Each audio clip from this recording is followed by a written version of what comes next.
Hello everyone. So today we are going to see the economic load dispatch neglecting losses.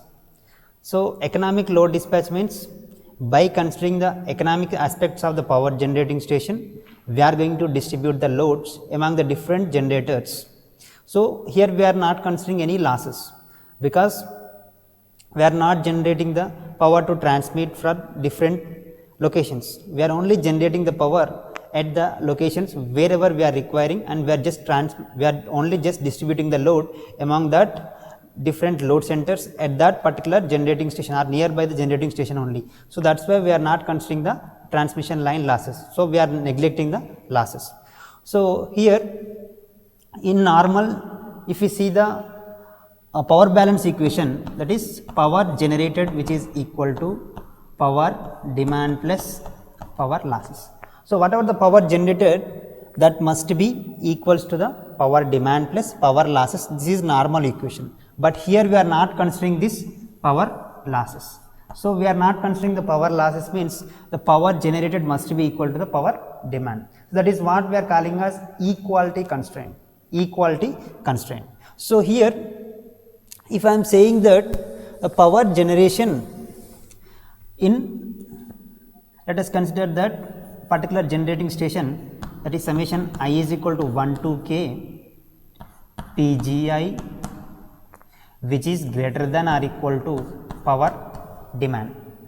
So here I am saying that we are having k number of generators in a particular generating station, and here there is a power generated, that is PGI. I am saying that there is a PGI means power generated at the ith bus. So summation means I am adding all the power generators of the different generators. How many generators are there? We are having I equal to 1 to k. K number of generators are there in a particular generating station. We are having k number of generators. So we are adding all the generators generation together, so that gives the total generation of the particular generating station. That must be greater than or equal to power demand.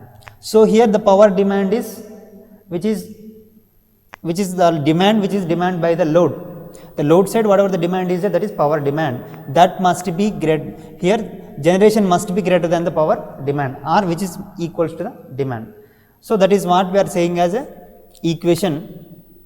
So here if I consider the constraints for this power generation, we are having the inequality constraints. So if we see the inequality constraints for the power generation, PGI which is less than or equal to PGI minimum, and which is less than or equal to PGI maximum.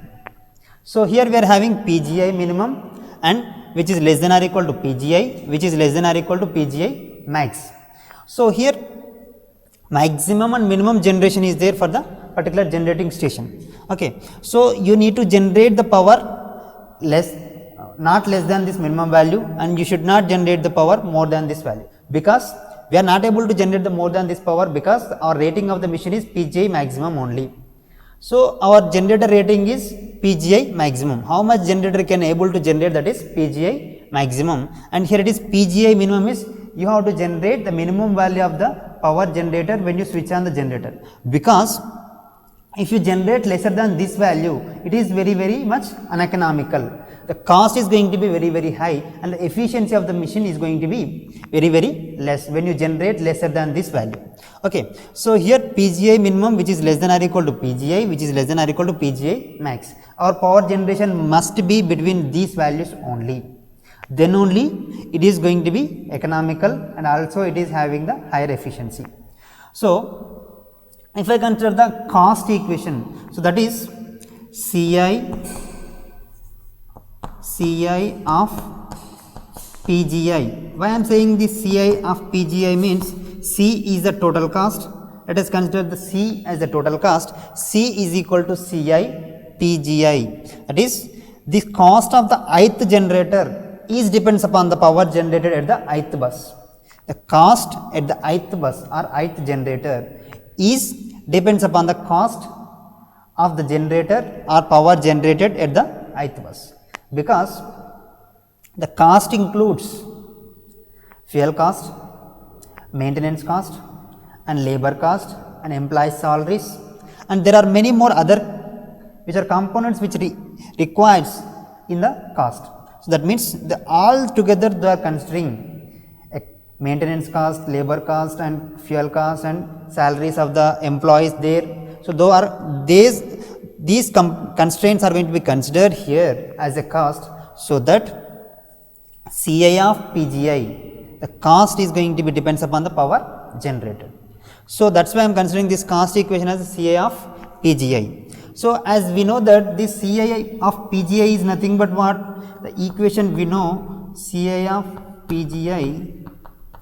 So it is a second order polynomial, that is AI plus BI PGI plus CI PGI square. Okay.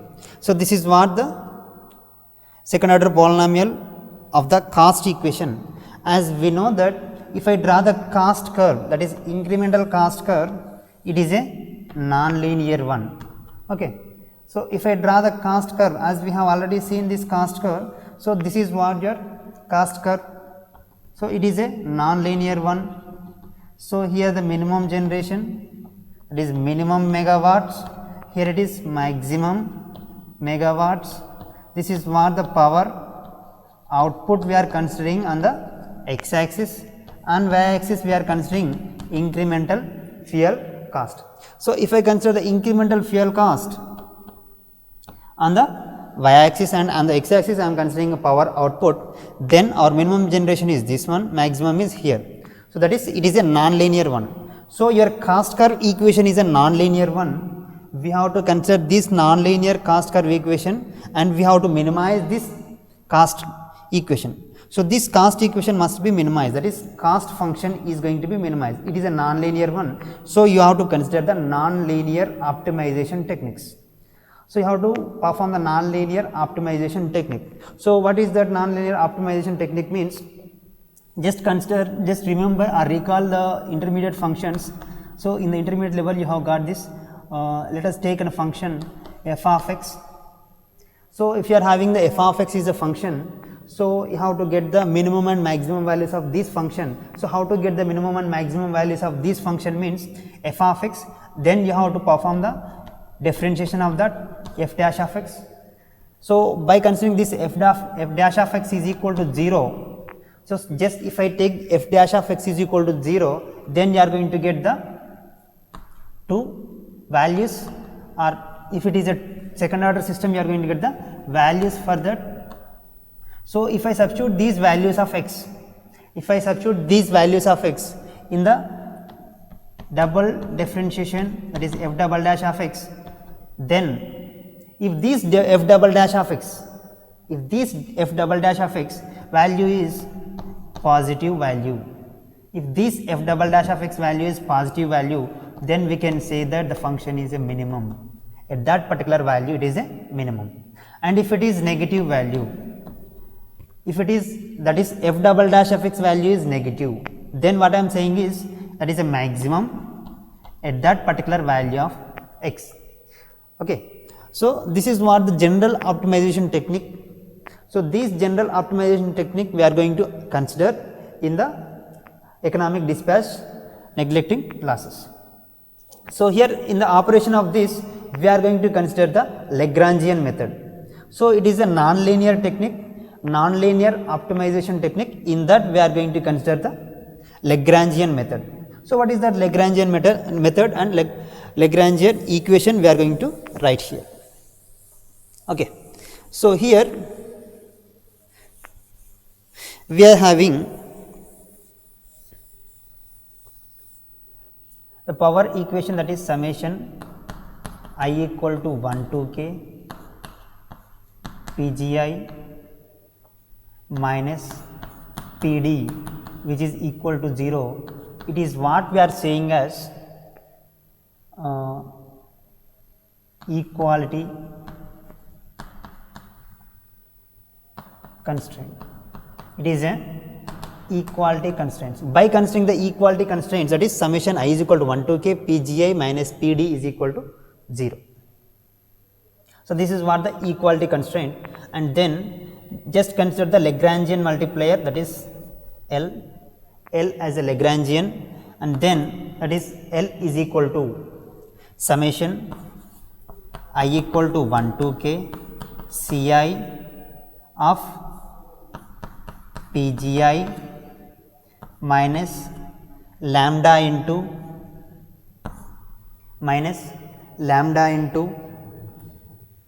summation I equal to 1 to k Pgi minus Pd.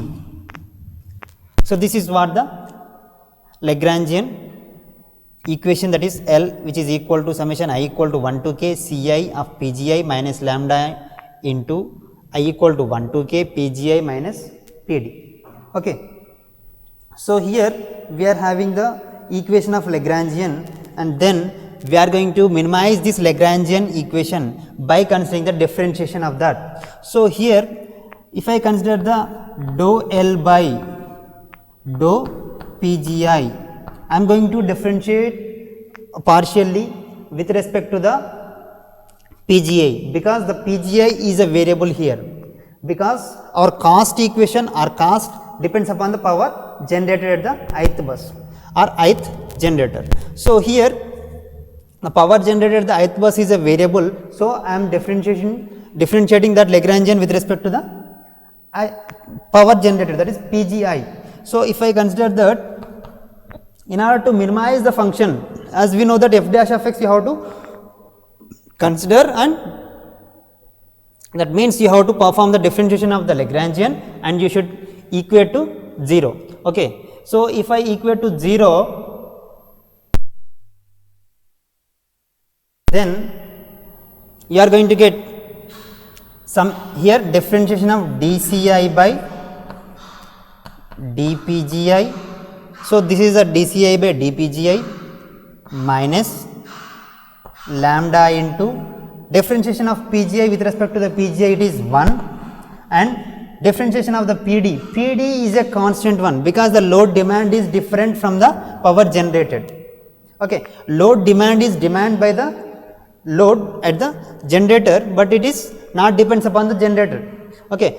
So it is not depends upon the generation of that particular generator or generating station. So it is a constant one, constant is differentiation is 0. And you have to equate this to 0, that is f dash of x is equal to 0. Then if I consider lambda value from this, then you are going to get dci by dpgi, which is equal to lambda, dci by dpgi, which is equal to lambda value. Okay. So here I am saying that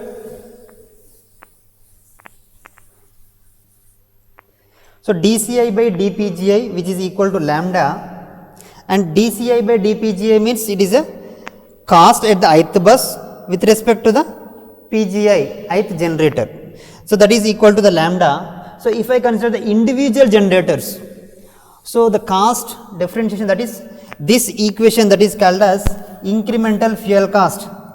Incremental dci by dpgi is called as incremental fuel cost. So here if I consider for the different generators, that is dc1 by dpg1, which is equal to dc2 by dpg2, which is equal to dc3 by dpg3. So it is so on, which is equal to dck by dpgk, dck by dpgk, which is equal to lambda. Okay. So here it is equal to lambda. So dc1 by dpg1, which is equal to dc2 by dpg2, which is equal to dc3 by dpg3, so on, which is up to dck by dpgk. Why I am considering k means you are having the k number of generators, that is summation I equal to 1 to k number of generators you are having in the generating station. So here I am considering that dc1 by dpg1. So this equation is called as coordinator or coordination equation.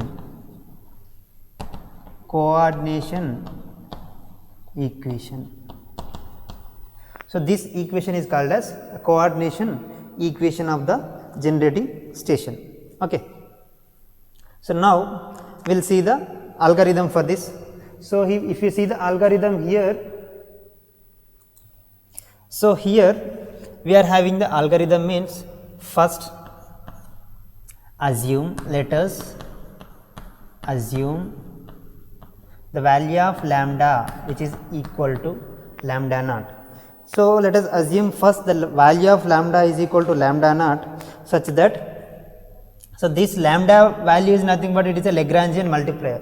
You have to assume the lambda value. Then second one is compute or calculate individual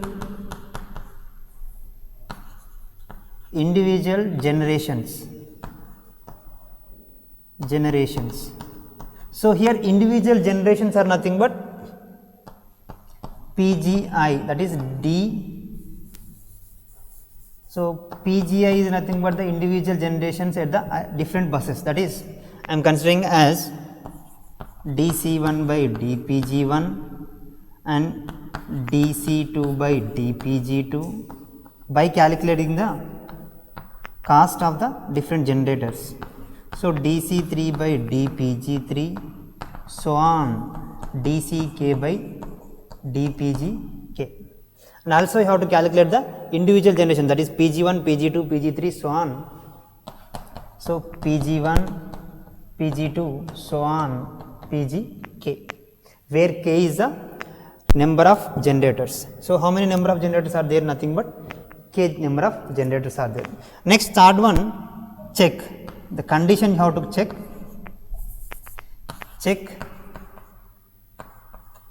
summation I equal to 1 to K PGI which is equal to PD or not. Check the condition, that is summation PGI is equal to PD if it is satisfied or not. Satisfied or not. If not satisfied, if this is not satisfied, then if it is not satisfied, then you have to go for the next step, that is the fourth one is, so here assume if not satisfied,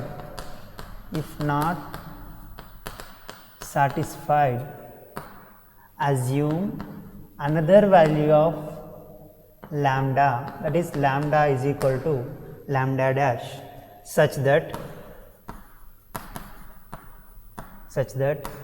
lambda dash is equal to lambda plus del lambda. When this condition is going to be happens means here summation I equal to 1 to K PGI is less than PD. If the power generated at all the buses is less than the power demand, then you have to add the delta lambda to this one.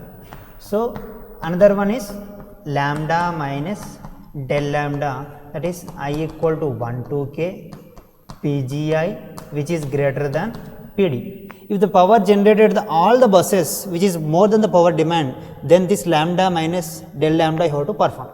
So, after performing this, you have to take the flow chart of that, then you can implement this by using that flow chart. You can implement this in the computer, so that computer will give us the easy calculations. Okay. So, with this the economic dispatch with without losses or by neglecting the losses is going to be complete. So, in the next class we will see the problems on this. Okay. Right. Thank you everyone. Thank you for listening this class.